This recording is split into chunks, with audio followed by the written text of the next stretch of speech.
I am Sarah Krause. I'm a cath lab tech at Advocate Aurora in Wisconsin, and this is unexpected events and obstacles during renal artery stenting. So this is a 55-year-old female who has a history of uncontrolled hypertension despite being on 4 antihypertensive agents, including hydrochlorothiazide. She has a history of tobacco use, type 2 diabetes, dyslipidemia, and peripheral vascular disease, for which she had bilateral bypass surgeries in the past.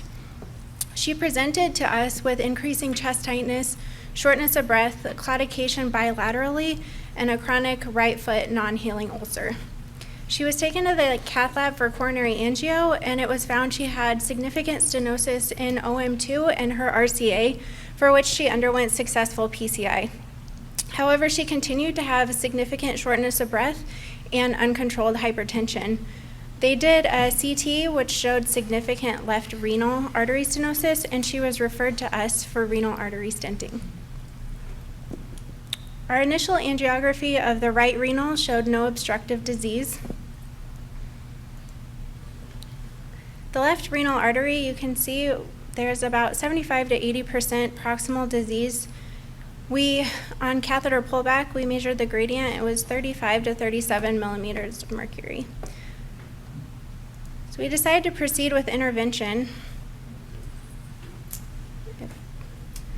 And we advanced a 6 French JR4 guide, and we stented the proximal segment with a 6.5 by 15 millimeter Herculink bare metal stent. However, on deployment, the patient moved, and the tech panicked and prematurely pulled negative on the indiflator, and the stent migrated distally, as you can see. It continued to migrate distally until it got occluded. We then did IVUS of the artery, and as you can see, the distal stent is well opposed, and we measured the proximal vessel and found it to be about an 8 millimeter artery.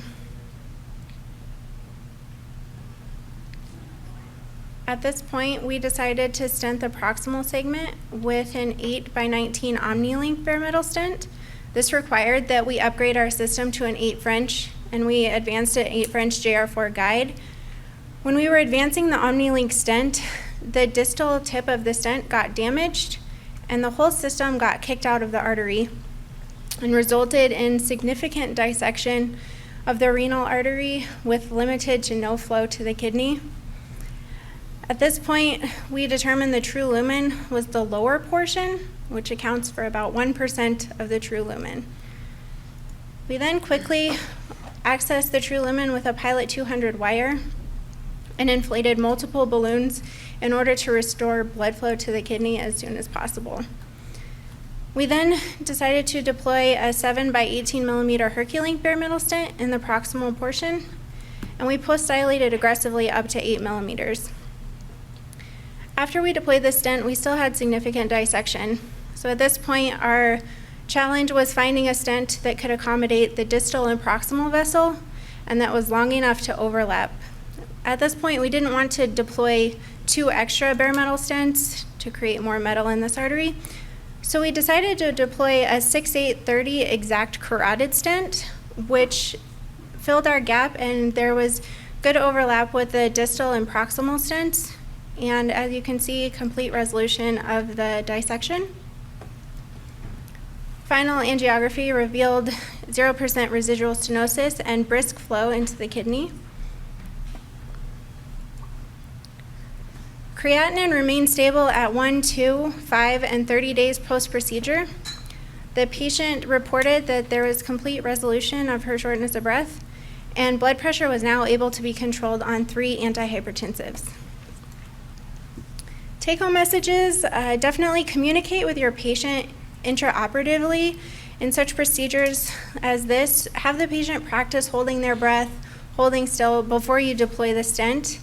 And also to use IVUS, especially with arteries bigger than 5 millimeters, so you have a better understanding of the size. Thank you. Thank you. So small comment maybe, and So the pullback, I usually like to do a pullback either with an FFR wire or with the smallest catheter possible. JR46 French can itself make the lumen smaller and give you a falsely elevated pullback pressures, especially when you have a little bit of a proximal lesion that you're trying to do. So that's one thought. And the other thing is probably IVUS would have been helpful before even deploying the first stent to see the size, because even if the patient didn't move, when the stent is so undersized, you wonder whether it would have went away. And with the dissection, I think the self-expanding stents is fine, right? Because you're just trying to tuck the dissection. There's no atherosclerosis there. They're not trying to do anything. So I don't think I think that was a good idea. Great, thank you. Any other comments? I have two comments about this case. The first is I'm not really clear on the indication for the procedure. It's a unilateral lesion with a patient who has hypertension. The likelihood of improving the blood pressure is about 10% in this clinical condition. So I'm a little cautious about the indication maybe not being super strong. Second thing is that I can think about probably one time in 20 years that I've put an 8-millimeter balloon in a renal artery. So if you're going above 6 millimeters, think really hard about whether that's really the size. And if you're going above 7, be incredibly cautious, because it's very rare to see an 8-millimeter vessel. But in the end, the case was salvaged, but I'm not really sure that would have been the best order of events for this type of case. Was there any renal function impairment at any time?